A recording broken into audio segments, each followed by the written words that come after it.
How Long Gone, Sunday morning. Chris Black coming to you from Jackson Hole, Wyoming, the Teton Cabins. That's French for nipples. How are you feeling? Is it really Teton? I think so. I mean, I'm here with a bunch of French people, and they may have been trolling me. Teton in French. Let me see here. French into, not Albanian, English. Teton, T-E-T-O-N, yeah, that's means how, a breast. Yeah, that's what we're saying. That's what I'm saying. Teton. Okay. So never mind. Okay. Teton. So well, it's after the mountain. It's about the mountain region that I'm in. So what you're telling me, a mountain look like titties? That is, look, I never would have thought that. You know, I never really put that together. Wow, right when I said that, I got an email from All Trails. Ugh. Yeah, dude. I can get an All Trails towel that says hike yeah. That's almost as good as booking.yeah. Why do they have your email address, though, is the question. I must have downloaded the All Trails free app like 11 years ago when I fancied myself a hiker and I wanted to track my trek. I guess that's true. That was pre-Strava. That's all I got. Yeah, that was pre-Strava. What's going on with you? I'm just celebrating the summer of adventure over here in Glendale. I celebrated a belated Mother's Day yesterday, so I spent all day in the OC getting back to my roots. Recharging your battery?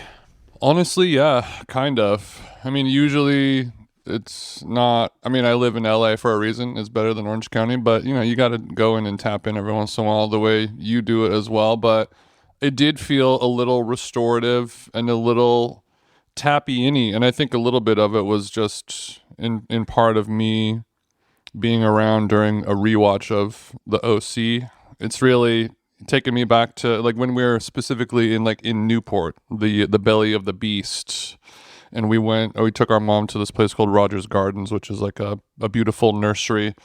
And I was walking around in like the little outdoor speakers that are built into a fake rock kind of thing. Sure. One of my favorite outdoor garden elements. And what was playing on the speakers but Sugar Ray.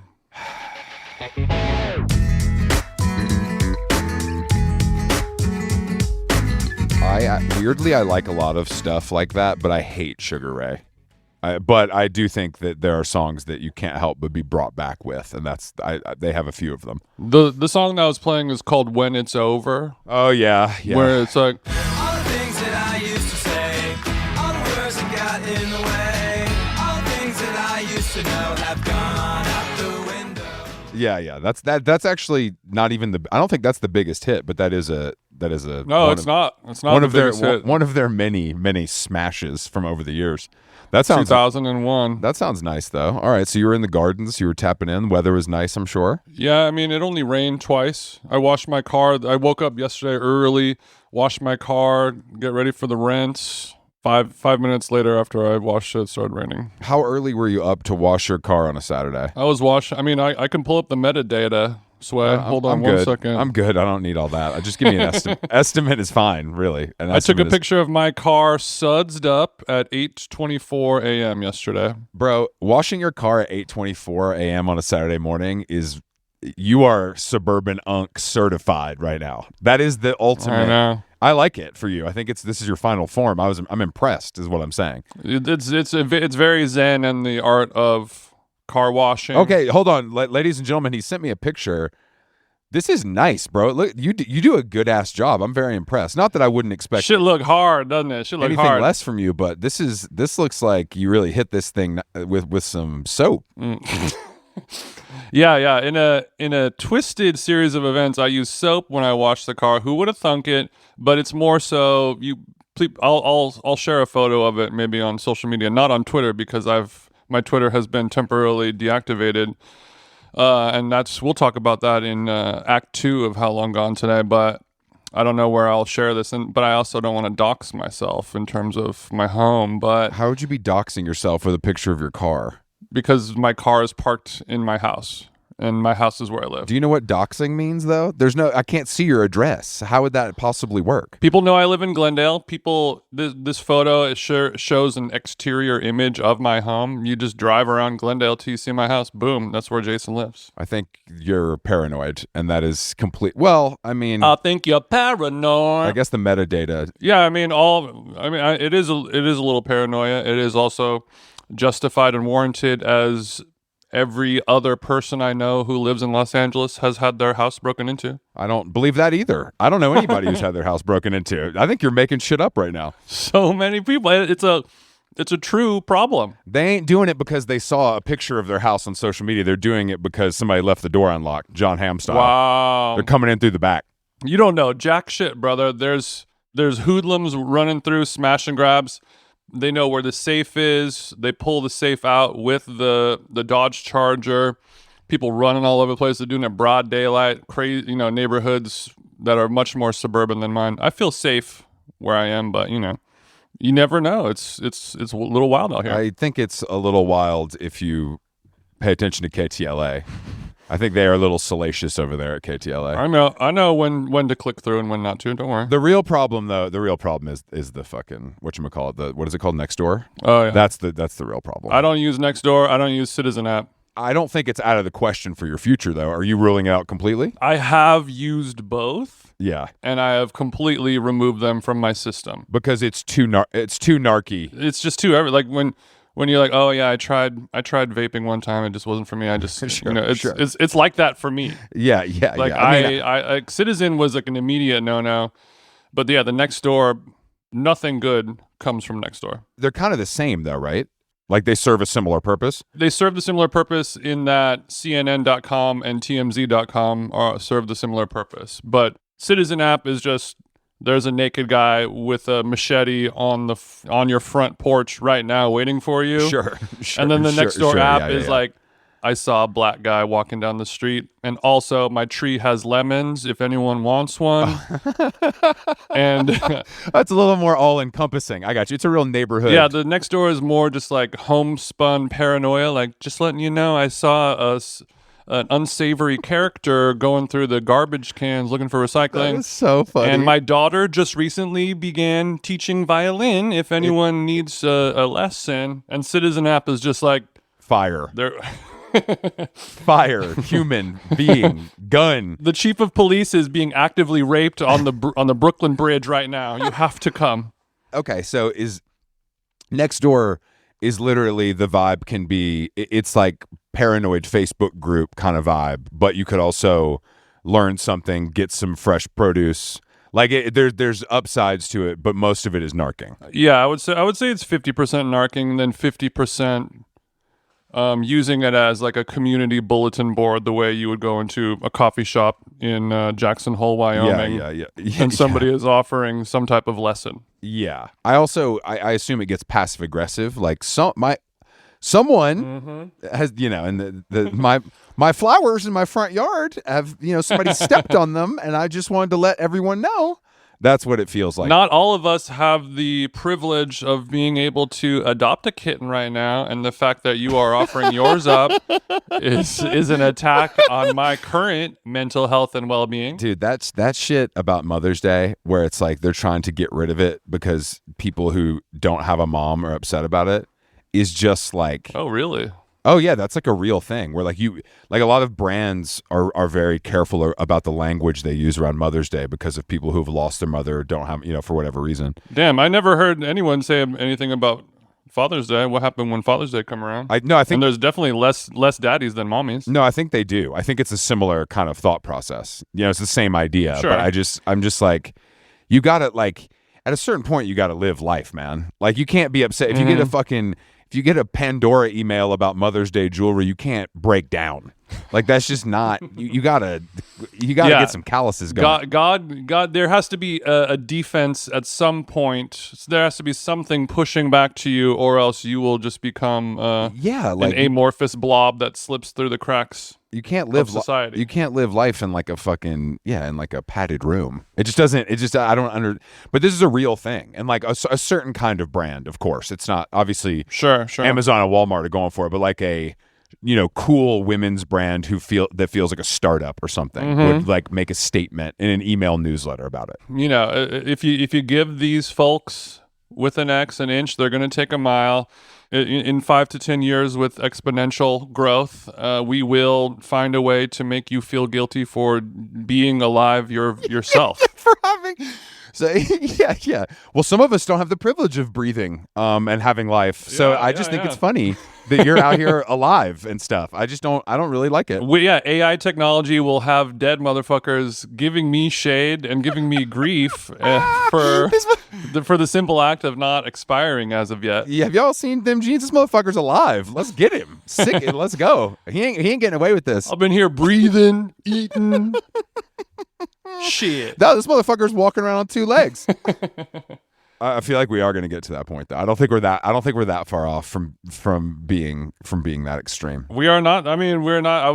When we were talking to Molly Jong Fast, and the subject came up about her son when he was like, "Mom, I'm not a Marxist anymore. I'm a this, and my brother's a never Trump Republican, and I'm a proto-materialist." Blah blah. Like instead of like, I am a human being that needs to be loved. So it's like we've found a way to go beyond the incel, where it's like that we no longer are going to be able to touch a boob or a penis. We're never going to do the one thing that we all love the most as humans, which is have sex with another person consensually. So now we're going to invent names and titles for our ideologies and philosophies, and then eventually we're going to just suicide bomb ourselves, and that's the end of society. But this is a larger thought. But there was a terrorist attack in Palm Springs yesterday where a guy suicide bombed an IVF clinic, and people originally thought that it was like a pro-life kind of terrorist act, but it was just a guy who doesn't believe in life. What? And he invented his ideology called ephilism, which is just the word life in reverse. Jesus Christ. Whatchamacallit, like on Doom Scroll, that podcast and video series that's hosted by Josh Citarella, he has a lot of these people on who are like, I'm a proto-eco-terrorist, whatever. Like everyone invents their own ideology names the way we used to invent like a band name or your graffiti name or your nickname or your screen name, whatever. Now it has to be attached to an ideology that you've created yourself, and so many of them are about how life is not worth living, and you have to like kill yourself and everyone else. Well, good riddance. I mean, it's people. Look, man, if somebody wants to kill, if they want to do it, do it. I don't think you should obviously suicide bomb a fucking clinic of any kind. I didn't realize that's what it was. I thought it was just like some classic, pro-lifer shit. Yeah, that's what I thought. That's what I thought as well. But friend of the show Yorm sent me an article about it, and it was interesting, and it was really fucked up. Palm Springs is a very interesting place for something like that to happen to. I know. That's a choice. As a 25-year-old guy. That's prime incel age too. So I'm sure he had several ideologies attached to his personality that are unsavory. It's true, but not all of them. But not all of them lead you to bomb something. So there's better and worse. I know it's very. I mean, we really have replaced fun and fucking with cool ideology, and you have to attach it to yourself and your name like your pronouns, I guess. Yo, for sure. Dark stuff. I mean, to some extent that's what we were doing with like straight edge and vegan and shit like that, but it was harmless, and unless you were truly a terrorist, which that did exist. But you know what I mean? It was like a little more it was less politically charged and more personally charged, I feel like. Yeah, like set on a belief system, not on not believing something, if that makes sense. 99% of those were not radical in their actions, and they were just they're reading the pamphlets, thinking the thoughts, saying, hey, this is messed up. But I don't think that animals should be killed for their milk. And then one in a million is like, we got to blow the dairy farm up. Luckily for the PETA movement, most of the straight edge and vegan enthusiasts were also, upper middle class white rich kids who were like, I'm not gonna, I'm not gonna mess up my chance to go to college. I consulted with my legal team, and they said it is not wise. To pipe bomb the circus. I park my BMW down the street from the DIY venue, but I'm not willing to go much further than that. Damn, that reminds me of the DIY venue. I drove past it when we were in Long Beach. There's a place called PCH Club, which sounds like a beautiful, nice kind of Copacabana Yeah, vibe. it sounds like And it, what's our tea time at PCH Club tomorrow? I'll be at the PCH Club until about 11:30. A couple of Bloody Marys. The dude. fries are actually the fries are actually really good, and there's good chicken fingers too. And I would see like the Get Up Kids play there, and all these, Yeah, very emo, very twee bands, and this place looked like a Guantanamo Bay torture chamber. It was just blown out. cement floors, exposed metal pipes, no ceiling. And every single person from Newport and Corona del Mar and San Clemente would drive their Honda Civics with rims over there, and every single car would get broken into by like Wilmington Crips, and it happened every single weekend, and nobody cared. It was just so sick. How big was this place? Like, I mean, like capacity wise. 100 people? Yeah, that's what I was hoping. And you're saying it's still there? No. Okay.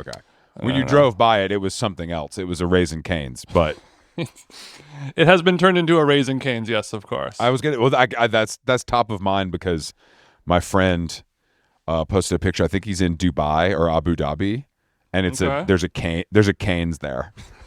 And he's like, you gotta be fucking kidding me. It's like a blurry picture of a Cane's sign that he took like in a car. I feel like in those countries over there, Raising Cane's could be traumatic and triggering to our female listeners out there who have had a cane raised to them, perhaps in a public square, for showing a centimeter of their thigh in public. I wonder. A lot of brands kind of rejigger the name when they go into a country, for sensitivity reasons. But Burger King in Australia is famously Hungry Jack's, things of this nature. Hungry Jack's does sound deeply Australian. Or Carl's Jr. in Los Angeles, down in your by the Appalachian Trail where you're from. That's Hardee's. Carl's Jr. There's a period in it. I don't know what that means. It's tough to say out loud, especially in mixed company. And a Hardee's, that's a word that I feel comfortable saying if I'm from the South. Hardee's sounds more like a NASCAR team than a biscuit restaurant. I will say that, which is fitting. These are my top 10 favorite biscuit restaurants in Long Beach, California. I'm sure Raising Cane's has a different name out there. They don't, based on the sign, but who knows what they legally do business as. Maybe it's in one of the countries where they don't cane people for exposing their skin. That's really funny. It was really a very funny picture. I could go for a little Caniac sauce right now, actually. What would be the delivery system? I mean, there's only one. They only have one thing on the menu. It's just chicken with fries. No, I know, but I didn't know if you I didn't know if you brought home the sauce and applied it to other mediums. Is what I'm saying. Yeah, the Raising Cane's cane sauce. It's it's just a pink sauce that people can put on anything. But it's pink. I mean, pink in the way that when you mix mayonnaise and ketchup or hot sauce together, Okay. It's like a little, it's ketchup and mayonnaise, a little spice, a little garlic, a little Worcestershire. It's simple. But yeah, I mean, that's the type of thing you can slather on just about anything, Chris. Hey, if it works, it works. You don't have to fix that. It ain't broke. Slather it on one of your David bars. Oh, yeah, nothing. I love putting hot. Throw off those macros. It would be really sick if there were freaks that were putting like hot sauces on protein bars. I bet there's a subculture that exists. Well, dude, I'm at this running retreat in Jackson Hole with Satisfy, and there's a guy here named Max who's just said a lot of words right now that don't go together. Go ahead. This guy Max, who's he's from Orange County. He's like a skater, like tatted up, sober guy, but he runs these 250-mile races, which is chill. It's one of the craziest things. But there's a lot of people here who do that. But there's a documentary about him doing Moab, which is like it's a 45-minute like thing on YouTube, and it was fascinating because I watched it because my friend Grace that's here told me about it, so I watched it last night, and I was like, I don't think I've ever seen a human being push themselves this hard, and it made me realize that I will never be able to do anything great. You know what I mean? Like, I don't have that dog. I don't have the dog in me to be like, I've been up for 2 days straight and I'm walking through the desert and I need to sleep. I need to eat, and I'm just going to keep going. I just don't. It's really put a lot of my life and my choices into perspective. Well, good. That seems healthy and positive overall, but I think the definition of something great really is kind of in the eye of the beholder, and I think some of those things can enter into a territory that transcends greatness and enters into something perhaps unhealthy. I mean, I don't think anyone who's truly the best or really good at something is that healthy. I think they prioritize the thing over the healthy. Well, there's a difference between being great and being the greatest of all time, and that could be at summiting Mount Everest or completing the Rubik's Cube in a short amount of time. But to be great, you're great at a lot of things, and you don't have to, destroy your life and kill the inside of your body. See, that's the problem. That's the problem. I think you do, and that's the problem. I've just, I guess, been being around these guys and girls. You're a great newsletter writer, Chris. And watching what they do is just, it's honestly mind-blowing, because I think you just have some people are just born with like a different switch. You know what I mean? Mm-hmm. There's just a different, there's something different where it's like, a lot of these guys also have like full-time jobs, and they still do these races and train for these races. So I guess what it is also the commitment to something that is like not going to earn you money. Like there's what I mean? There's no upside financially, really. Like you get to go to some cool places and shit, but like you get to put that 240 sticker on the back of your RAV4 though. Exactly. Yeah, exactly. 240. Y'all thought 26.2 was good? Let me I got something to show you. But it's been really eye-opening. This shit ultra. It's been really eye-opening. It's like a really different world that I've never experienced before. How fat do you feel in this company? Oh, I mean, gigantic. Chris Farley, roll me down a hill. I mean, it's bad. I mean, they also all look like, they eat so much because they're just burning so many calories. Like we did like a 7-mile trail run. Mm-hmm. They're eating a lot of like bread with honey. Like it's all got to be like easily digestible. You know what I mean? Mm-hmm. A lot of bread, a lot of avocado. Well, honey bread. But the fucking. Yeah, we did like a 7-mile trail thing, and I was like, I wasn't feeling great. You know what I'm saying? I was a little bit gassed. We come back, we eat lunch. Those motherfuckers go out and do another 2.5 hours. Like just fucked up. Just like a different.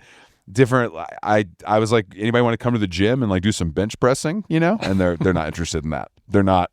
That's not their discipline. Right. Well, it should. I think it should be. I think you hear people say all the time now, where like strength training and weightlifting, that's just one piece of the puzzle, but you can't just do that, because then you have no cardio, you have no mobility. You gotta do it all. All you do is it just makes you look buff in your Oxford shirt that has a slight polyester stretch to it or whatever. Makes you look good in your police uniform, but this guy Max also, you're not hopping fences. He can't run with us this week because his body is so fucked up from a race. Like his like he went to the hospital. You know what I mean? Like awesome. He literally. I'm just like, dude, I'm so into it. Like I don't want to do it, but I'm so impressed. I'm like in awe of it, kind of. Oh, okay. So I guess in our polite society, you seem to be the person who pushes yourself physically the most out of any of my friends, and then you went from big fish in a small pond to fat fish in a big pond. I'm so humbled. It's I think beautiful. That's great. It's beautiful. It's really something to wake up and look outside and see snow and have someone knock on your door and be like, all right, let's go. It's like, all right, shit, I guess we're going. I'm proud of myself for giving in and kind of, doing what I'm supposed to do in these situations, but it does put a lot of things into perspective, which is always good for anyone like me. The grass is always greener. I'm sure you could get some of these fucking computer programmer twigs from Denver, get them on the squat rack, see what their deadlift's looking like, and then you could feel a little air of superiority at that moment, right? I know. I'm trying to figure something out. I'm like, have you guys heard of podcasts? Because I don't know if you've heard of them or anything, but we're pretty active in the space. Honestly, our ultra marathon listeners out there, we have 796 episodes of How Long Gone. Hundreds and hundreds and hundreds of hours of content for those long hauls. But here's the thing, Jason. Something I sort of knew, but I learned this weekend. No music. Yeah. Like the real pussy. The real heads don't do music. And I realized. Wait, you have brakes on your bicycle? Wow, you are a fucking bitch. Yeah, it's the same idea. And I was like, I guess. When I was running the trail stuff, you have to concentrate pretty hard because the terrain is so crazy. So I think music would kind of fuck you up. But the idea of running for like, 100 miles with no music is just, it's really hard to wrap my head I think around. that is really the whole point. It is, no, for sure. At a certain point, you have to, those are the people who, it's either this or I'm doing ayahuasca every other day, or if I don't do either of those two options, I'm going to blow up an IVF facility. Yeah, I'm gonna light this car on fire and drive it into someone. And I think these people, I think it's so cool and so brave, not to be cheesy, but like these types of folks, you and then the people who are even more drastic in this world have existed since the dawn of time. And they did not have the tools or the help or the hashtag community to be like, how can I live my life and raise a family and make money without killing my whole family and burning down my town? And, it's so great that we have all these extreme activities for these extreme people who are like, I actively want to be alive and a member of society. And this is the drastic extent that I will go to in order to remain not behind bars or in a mental institution or alive. To just be alive. No, for sure. Cool. It's dude. We used to just burn them at the stake. Funny you brought up ayahuasca, because I, unfortunately, and I'm going to come clean, I watched all 8 episodes of the Jake and Logan Paul reality show on HBO. Oh, God. I didn't realize that Jake Paul is sort of, obviously he's got this boxing career, but he's a big plant medicine guy, and I've never seen someone make it look, I already think it's the least cool thing on planet Earth. He somehow made it look even worse than it already was. And I was like, is this Jake Paul taking his problematic dad to Costa Rica with his family to all do ayahuasca is one of the craziest things I've ever seen on television. That is amazing television. You could sell the show on that sentence alone. His dad is the kind of guy who is, he's like a Trump guy who wears like knives, multiple knives on his body at all times. But there's an episode everyday carry, brother, where he like, Logan comes out in like an outfit getting ready to go somewhere, and he just calls him a homo. I was like, this is crazy. Wait, the dad calls Logan a homo? Yeah, the dad calls his son a homo for wearing like Bottega pants. And I was like, if the shoe fits. I was like, this is just too good. It's crazy that this is like, these are the most popular people in the world. They are multimillionaires. They have to live in Puerto Rico for tax reasons. You know what I mean? And this is their stock. Like their dad is like the dumbest fucking like, he literally looks like a guy who leads Gator tours. He should not have access to this kind of money and camera time. Is the mama around?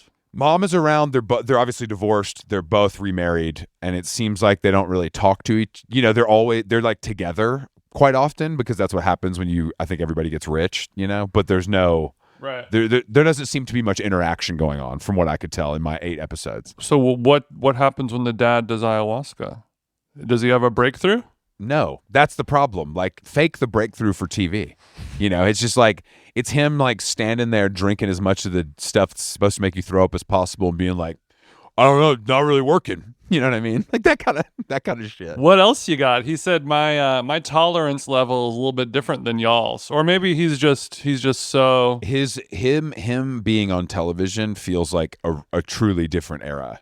Like it's crazy that is available to watch, and that no one seems to care. It's just like, oh yeah, Greg Paul, he's a dick. You know what I mean? It's kind of the vibe, but it's really diabolical. I think it's probably because the people who would get offended by it would never even consider clicking play on it. Yeah. And I think you watching it, you are patient zero. I'm the only for spreading this, yeah. Exposing this world to the liberal media. It's like when the Wall Street Journal would cover the gathering of the Juggalos, and suddenly everyone's like, "Oh, dear Lord!" It really is. I would highly suggest, if you like reality TV and you're kind of easily entertained, it's pretty. I have to say, it's pretty good. It's pretty good, and it's pretty eye opening, because I think that like the generation who was sort of raised on like content creation, like this is what happens when they get ultimate power.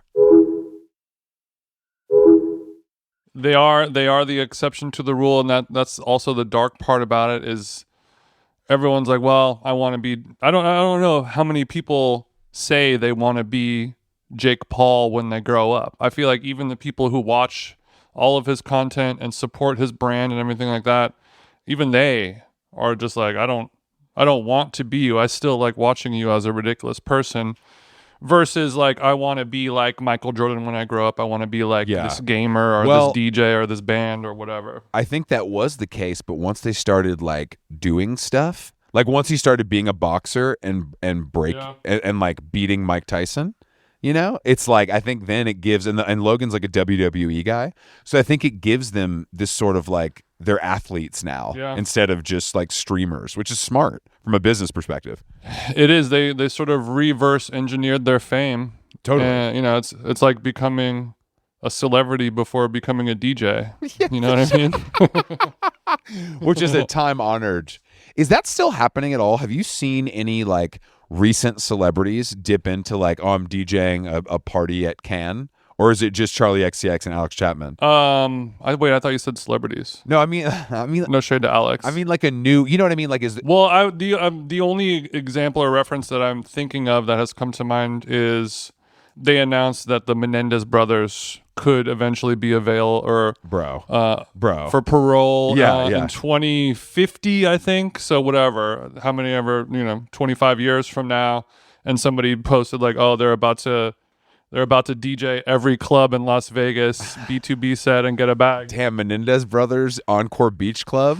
Unfortunately, in the year 2050, they will be quite old. Hey, man, when you get out of jail and you got to reacclimate, you got to figure out a way to make money. You come out with nothing. Yeah, I mean, it's true. Well, I mean, so they're 50. Lyle Menendez is 57 right now. So there's a very good chance he will still die in prison. You know what I mean? Yeah, that's true. That's true. Well, or at least will be too old to DJ.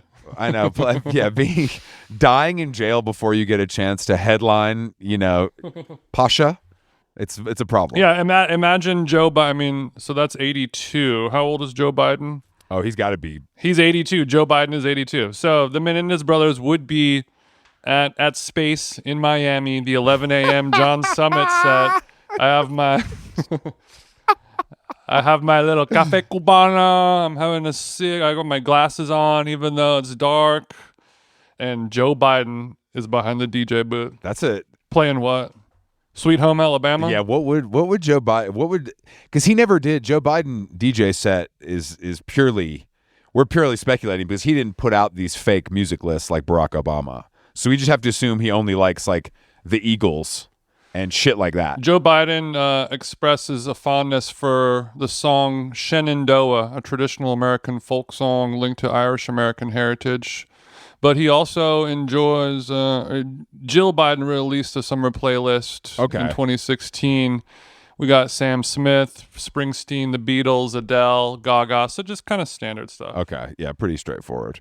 Yeah, man. Springsteen's really been in the news, bro. He really, I don't know. I didn't listen to his speech, but it seemed to get people very worked up. It was an anti-Trump speech. Yes. But like, I didn't listen to it either. Trump went at him, but then Trump also went at Taylor Swift, being like, once I stop talking about her, this bitch don't matter, which is pretty funny. Read her down. Yeah, that's a good. Can he read? Who knows? But maybe the expression still works here. I mean, well, the Taylor stuff, I read that human remains were found near Taylor's home, and which speaking of presidential scandal. Was there a fourth time we don't know about? It's a real question I've been thinking about too. Like, let's get these bones up and see what's going on. Was there a Haim cousin, auxiliary percussionist? They disappear. I love that's how you say let's exhume this the skeletal remains. Let's get these bones up. Bring them up to Langley. Because something could have happened. Accidents happen, bro. You know what I mean? Like, accidents happen near water. In terms of this type of story and the presidential talk, it reminds me a lot of when Obama's trainer was found dead at the lake house, whatever, a year or 2 years ago. And you believe, I'm sure, that Obama put the silencer on and let it spray because the chef was hitting Michelle. I mean, sexually, not of course. Physically. Is that okay? That's your guess. Okay. I don't know if Barry did it himself. He's a kooky enough cat to be like, you know what, give me that stick. But you're saying he might have got one of his goons to take care of it. Yeah, I mean, when you're watching, the presidential television shows or any of these shows, you never get your hands dirty yourself. You always got your weed carrier, your foot soldier. Of course, in theory. But like I'm saying, Barry, he's got a couple MGDs in him. He's on his last Camel Crush. Well, give me that stick, would you? I'll do it. He's like, Barry, you want the silencer? He's like, in the middle of nowhere. You kidding me? It's duck season. Martha's Vineyard. Nobody will think twice. But I don't. No. We're joking. I don't think that that's what happened. I think that Barack is one of the kinds of guys where if a nice, chiseled, healthy young man is beating the brakes off of Big Mike, I think Barry might be like, no, it's okay. Carry on. Well, yeah, because he's probably carry on now. Yeah, he's in Friends land. He's over there with Jennifer Aniston rolling around in residuals in fucking Bel Air. He doesn't give a fuck. He's getting his sloppy from, I call her Jenny. Close friends call her Jenny. Yeah, close friends call her Jenny. He's good to go, bro. He said, Ross, who? He's hitting it from the bike. Her phone's ringing. He's like, is that Bateman again? God damn it. Let me guess. He wants to go down the hill and get lunch. So Jimmy Kimmel wants to go to Mexico again with your family? Okay, I guess we have to. I don't know. They said they got the chef from Tulum flown in. I don't know. It's the whole thing. I mean, Jimmy's got the plane, so it's super easy if you're around. Hey Barry, can I bring my edibles on Air Force One? I think we're gonna be okay. Oh God! I want to know. I want to get into behind the kind of Foo Fighters drama. I'm very interested why they fired the drummer, because Foo Fighters are known as one of the worst bands of all time, but being a drummer, I have a soft spot for their debut album where there's one great song. It was still very Sunny Day Real Estate coded. Yes, yeah. No, there's one good. I mean, all bands like this have one good album. That's usually a fair thing. But the drummer I didn't realize this drummer is like kind of like the guy. Like he's been in every band. Yeah. He's a hired gun drummer. And I think he's actually from Orange County. Oh, he definitely looks like he's from Orange County. But he, because he started out. No, never mind. He's from Florida. My bad. But the Orange County. Yeah, he's been in a East Coast. zillion punk bands. He was in Devo, the Vandals. It's crazy. He was in Guns N' Roses, Nine Inch Nails. He played in Sublime. He's done everything. He's all over the place. But after the original drummer from the Foo Fighters passed away a couple years ago, he replaced him, Taylor Hawkins. Of course. He replaced him for the last 2 years, and then he announced that he had been dropped by the Foos, and they did not say why. And then people are suspecting that Taylor Hawkins, the deceased drummer, Taylor Hawkins is the one that was from Laguna Beach, California. He also looks like he's from, rest in peace, looks like he's from Laguna Beach, California. Of course. He's almost the other guy version of the guy who replaced him. It's almost kind of dark that he replaced him, but he was in a bunch of bands as well. But he was the same kind of guy, played all over the place. But his son has just turned 18, and people are suspecting that he's going to be the one who replaces him. Okay. But why? I mean, I wonder if they had to pay out Josh, the replacement. I wonder if he had got a nice little check to go away. They should have, yeah. I wonder how that works. I just wonder how those contracts work when you're a hired gun like that at that level. Yeah, and he said that he had never been fired from a band in his entire life. And I don't know how old he is. Yeah, and he's only been in bands where he's wasn't 52. Like the founding member. Yeah. Who knows? Bummer for him, but I don't know. At a certain point, when you're playing really fast music, you just want to slow down. Of course. He's got enough money. He should. Go play at the Baked Potato in Studio City, get your jazz on, just hit the spliff in the parking lot and just get wide open on some time signatures. Challenge yourself in a different way versus... There goes my hero. Watch him as he goes. Great drum part, actually. Great drum part. So now thank you for bringing that up. So bummer. Between this and Weezer bass player's chick getting fucking the attempted murder charge. It's been a tough couple months for the alternative radio bands of our youth. Yeah, for our alternative rock musicians in their 50s, it has been a tough spring for y'all, and our hearts go out. You know, I understand putting the dead guy's son in the band, but it looks weird. I like bands to look generally the same age. It feels more authentic to me. Yeah, of course. Whenever I mean, I don't need because you 18-year-old rich kids with long hair in 2025 look 12. You know what I mean? That's true. They have skincare routines. They have their own movement coach. Like they are in hyperbaric chambers. They cold plunge every day. They look so young. And Dave Grohl looks like a hairy asshole. Dave Grohl is I mean, it's like the asshole of a large Filipino man wearing a tank top. That's what Dave Grohl head looked like. Dave. But the thing that was confusing me was in his statement he was saying like I was just suddenly dropped from the band and I have no idea why. If that was the case, that the son of the deceased member was replacing him, why didn't they just tell him that? Because that is truly the single. You can't say shit about that. Yeah, you can't tell me no. The one get out of jail free card. Like, oh, you don't think the son of the dead founding member of the band should play? Oh, okay. Yeah, you're a real asshole if you. You can't. There's the one chance where you can't tell me nothing. So that also leads me to believe that is not the reason why it's happening. Oh, I see. Yeah. You smell me? Yeah, I smell you.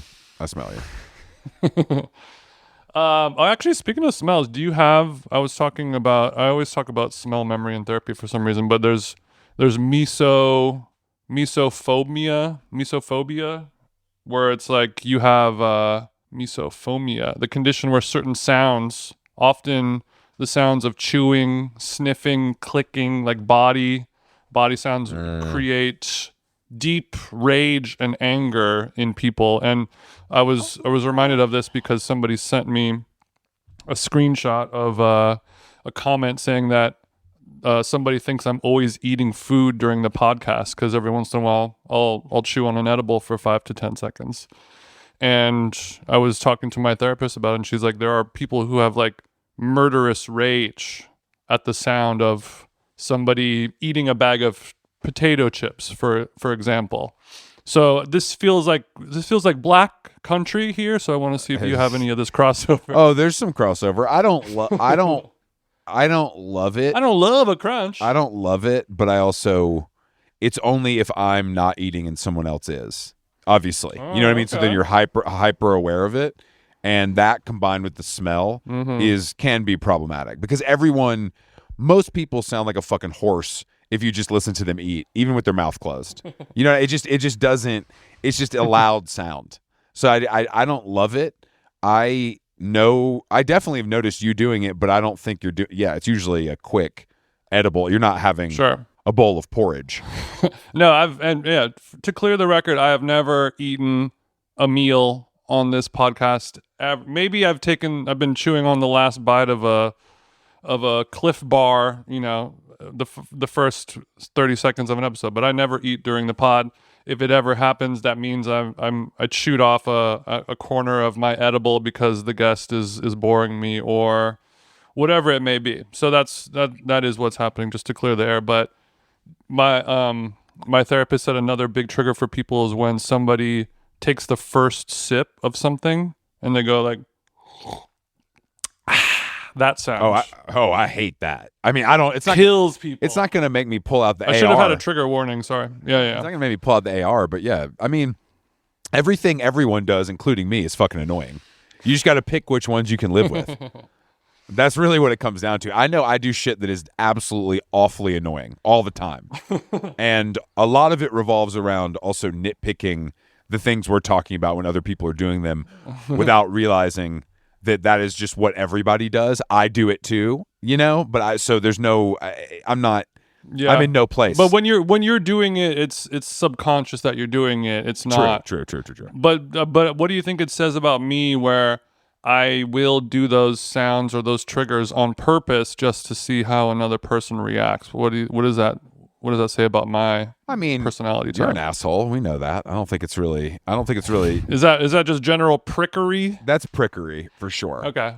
I mean, I think doing anything. I just worry that it's something more sinister than my general demeanor, being a little rascal. There could be, depending on who it is, you could be. Charlie Manson was a bit of a rascal himself. But you know what I mean? If you want a reaction at people, you got to do something. If that's what you're going for, you don't have a choice. Yeah, I'm kind of like the Joker too. But another thing she brought up, which is definitely more in your strike zone, and I wanted to ask you about the sense of smell.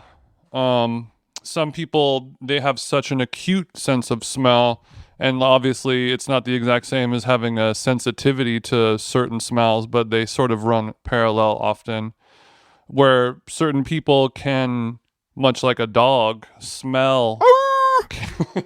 can smell specific drugs and can smell diseases and cancers. Bro, I'll tell you I can't smell COVID. I can't smell. I definitely can't. I can't smell broke. I can't smell.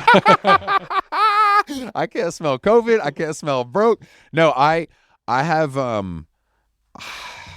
No, I don't think I don't think. I mean, I think I oftentimes there's certain things, like there's a certain toothpaste that smells like cocaine to me.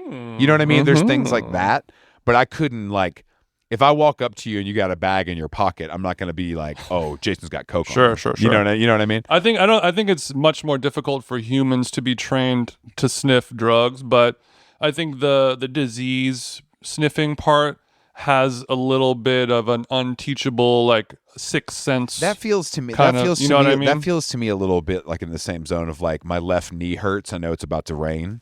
Yeah. You know, where it's like I don't know. It's some homespun witchery. Yes. It's very homespun. Like, I'm a healer type rainmaker vibe. But also I don't believe it. I think it's more where, like, certain people are just like, that person looks like they smell bad and they smell bad. Yeah. And then that's sort of where you leave it versus diving a little bit deeper into, like, this person smells like they have diabetes. This person smells like, you know, they have poor gut health. And I think those things really are learnable, because I think certain people, based on myriad factors, just have so many different smells. The food you eat, the country you live in, the climate, the part of the world, blah, blah, blah. We all have our weird little smells, but I feel like you should try to hone in, much like somebody tasting wine or coffee, and encourage you to go beyond, because I feel like you have a gift and it needs to be honed. The blade is here. I just need to sharpen it. I would love to go study in France with the Hermes nose. Don't get me wrong. I would love to dap up Frederick Mall himself after a lesson, but I don't think that. I mean, nothing's out of the question, Jason. As we've discussed, I try to push myself, and maybe going to France and trying to gather some ingredients and perfect my nose would be a good use of my time. Yeah, because I know that you love coffee, but you're a very binary, like, coffee good, coffee bad. You're not like, I'm getting elderflower, berries picked in March, slight frost coming off of the South by South North. That's gust so. But with a smell of a candle or a room spray or a Santa Maria Novella candle, you are able to picture. That's bergamot. That's a night blooming jasmine, blood orange, a little bit. And cinnamon. I'm not super. I guess I know what I like. Like, actually, when I got to my room at the ranch, they had stocked it with all the Aesop products. So there's a candle here. It's actually pronounced Aesop. Yeah, thanks. Whoever emailed me and told me how to pronounce that, I really want you to go fuck yourself. That is a crazy thing to send. Did we talk about that when it happened? We did talk about it, and he really wants you to tell him to fuck himself on How Long Gone, and now he's coming again for the second time. Don't give him these freebies, Chris. You're right. I just can't believe how lame people are. But I was also going to say I did something TJ-esque in Jackson Hole that I was pretty proud of, is that I got in the room, these are like cabins, so it's like a Black & Decker coffee maker, regular ass, you know what I mean? Like some real salt of the earth type shit. Yesterday, I borrowed a Jeep and drove into Jackson Hole solo to work out at a gym there, which was a great gym, actually. Okay. And you know what? I was like, you know what? I'm going to buy a bag of beans, have them ground from Overview Coffee, which is like the cool place here. Shout out to Overview. I'm going to take them into my room and I'm going to share the wealth with some of my other runners. And it felt like Chris went into town for supplies. That's kind of, I bring you spices from the West. I brought back a pack of cookies that apparently were fucking amazing. Everybody was like, these are great. Yeah. And I brought the coffee, and it felt, the coffee thing really does make a difference. Like, it really does put a pep in my step. Not caffeine wise, just like when it's good and it's good, maybe it's placebo, but it really works. When you know that you get to wake up to a high quality fourth wave bean versus a K cup. Yeah. From a Dunkin' Donuts flavored K-cup coffee. Nothing gets your day started off work. I got my peppermint mocha K-cup, just really getting me out of bed, popping out of bed. It just tastes like powdered cardboard box with hot water. There's nothing makes in it. And even though I know I'm not getting like the ratio correct, and I could probably be doing it better, it's still like, it still feels more pleasurable. You said I did something very TJ coded, but I think you may have missed the mark, but still hit the target. You, for the first time ever, maybe felt a little insecure, a little inferior to this group of people, and you used food and community to endear them for the first time versus, do you want a bump? Yeah, sure. Would you like to hold 20? I have an extra ticket to the Metropolitan Museum of Contemporary Art. That you might be right. Because when's the last time you ever showed up to a dinner party, a birthday gathering, potluck with anything but a bottle of wine? When have you ever brought, here's my deviled eggs, I made cookies? That's never happened a single time, right? Yeah, I've brought flowers and candles and wine and sparkling water. You have never cut the crusts off some bread, smeared a little cream cheese and scallion and some cucumber slices. Never. I've literally never done that in my entire life. Never made even a 2-alarm chili. No, my chili. You've never crocked a pot once in your life, and this is big. I think you're right. I think that the insecurity of being here and understanding that I am just not like capable of doing what people are doing, and it's so abundantly clear, has been good for my psyche. Yeah, but I also want you to know, because you're in this community, this tribe of runners, everyone has their job. And clearly your job is not being the fastest runner who can run the longest. So just like me at a hardcore show, hey, somebody's got to take some blurry black and white photographs of this show instead of fist fighting that guy wearing an FSU basketball jersey. You'll take that on. Someone's got to sell the merch. Someone's got, hey, you need help loading that? There's a job for everyone. There's a job for everyone. And that is something that I've learned. That's and definitely you've never gone to someone's heart through their stomach before, have you? No. Pause. I have not. I mean, maybe I have, but I haven't done the work. So it feels it feels less done with love, I would say. Yeah. It was never blessed by your blood, sweat, and tears. No. Well, let's never say never. I could see a baking arc in my... You're like, you don't know how long I had to wait in line for those cronuts. There's a lot of blood, sweat, and tears. When he did the cookie that was shaped like a cup and then poured the milk in it, I was like, this motherfucker Domenique really on some shit right now. This is really... Is you tweaking R. Kelly voice. This is really... I'm taking a shot and then I'm eating a cookie that's shaped like a cup. Like, what are you smoking, Domenique? This is good shit. Oh, hell no. From the twisted mind of Domenique. I was like, didn't we have a cronut? Didn't you and I have a cronut in Vegas? We did have a cronut in Vegas. And actually, Carolyn went to Vegas like a month or two ago to go see Aziz. And she brought back a cronut from Vegas, and it comes in this cardboard box. The crazy yellow box. Yeah, right? and you undo the top, and then it like opens like an orchid blossom type shit. It was delicious, though. I mean, it's banging. It's like so good. Pizza or whatever, fried chicken. Like, even when it's bad, it's good. It's gonna be. I'm pretty still good, going to yeah. eat the croissant, bro. Yeah, I'm still gonna eat it. Now, shout out to Dominique. I hope you got another hit in your quiver. You know, I hope hope there's something left. Have you got one more in the chamber? Because, for bro, us? honestly, what's it going to be? What are you craving? Because Dominique has done the Corona. What else? The cookie thing is definitely him that I'm talking about. Yeah, The crookie, or what, I can't remember what it's called. Crookie sounds like something that Spanky taught me. I'm talking about. Yes, the chocolate chip cookie shot. Yes, that's yes. The Corona.